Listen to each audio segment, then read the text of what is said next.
What are the main objectives from your point of view of this five-party meeting in Cairo? Well, good afternoon, and thanks for having me. Of course, this meeting comes at a very critical time after U.S. President Donald Trump took office nearly 2 weeks ago. And of course, his statements or proposal, let me say, on deporting the residents of Gaza to both Egypt and Jordan has caused wide controversy and rejection from all the Arab countries involved, because they violate all the basic tenets of the settlement of the Arab-Israeli conflict as we've known them back more than 30 years ago, dating to the Madrid Peace Conference and the Oslo Accords that were signed by the Palestinians and the Israelis.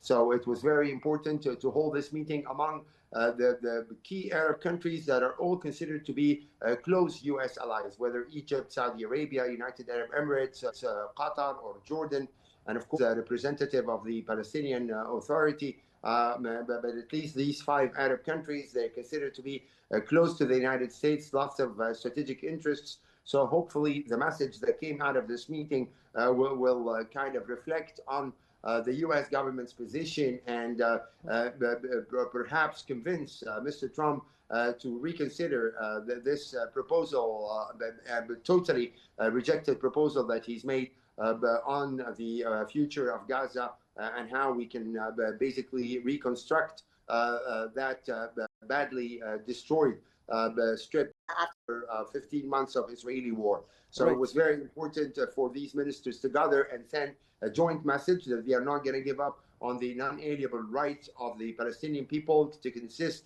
that the path forward is a two-state solution, and at the same time confirm their commitment to assist in implementing the three-phased ceasefire agreement that was mediated by President Trump's personal envoy, Mr. Steve Witkoff, and that more humanitarian aid and assistance should get into the Gaza Strip. But most important, it's a kind of a reflection of a united Arab position by key Arab countries on the future of the Palestinian cause at a very critical and difficult times for the Palestinian people. Indeed, we'll get back to the messages that needs to be sent here. But before that, let me go to Mr.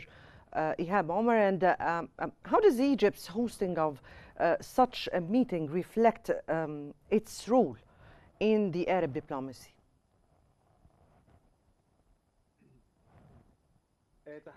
Greetings to you and your kind guests and your viewers. Today, the Palestinian cause is not an Egyptian concern only, but the whole Arab countries of the League of Arab States.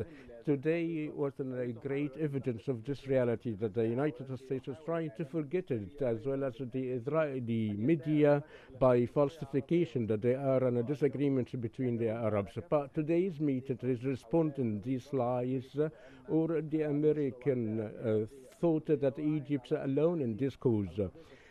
And it is our case by the attempt of US to implement a new scenario of the displacement and evacuation of 2.5 Palestinians. The US is trying to provide lures before the Arab countries as well as the Palestinian people in the Gaza, proclaiming that that is only a temporary symptom. But Egypt state has the ability to respond, not to use hard, unpopular words, but reasonable response. Back to the history, each Palestinian left their land in 1948 or 1967 as a temporary leave. Only one goal is to go back to the Palestinian territories, and therefore the Egyptian diplomacy has an excellent role by hosting this meeting.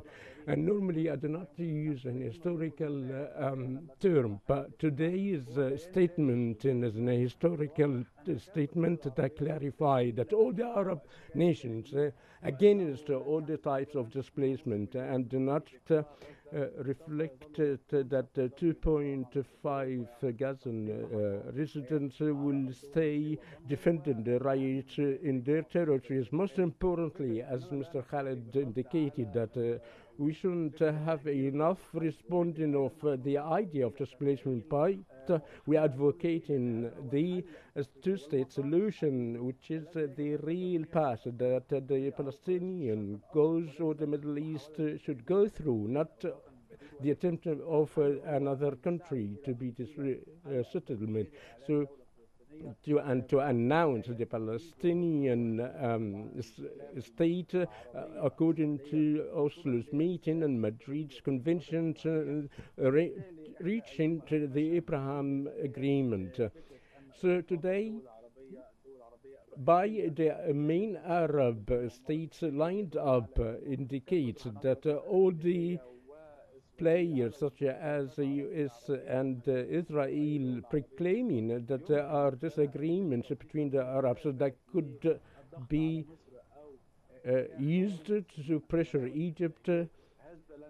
So this isn't going to happen. Egypt has already blocked the road before this displacement. It is most importantly to remind the world by the Arab alignment behind in Egypt in 1973 and all the issues the Arab world have been through.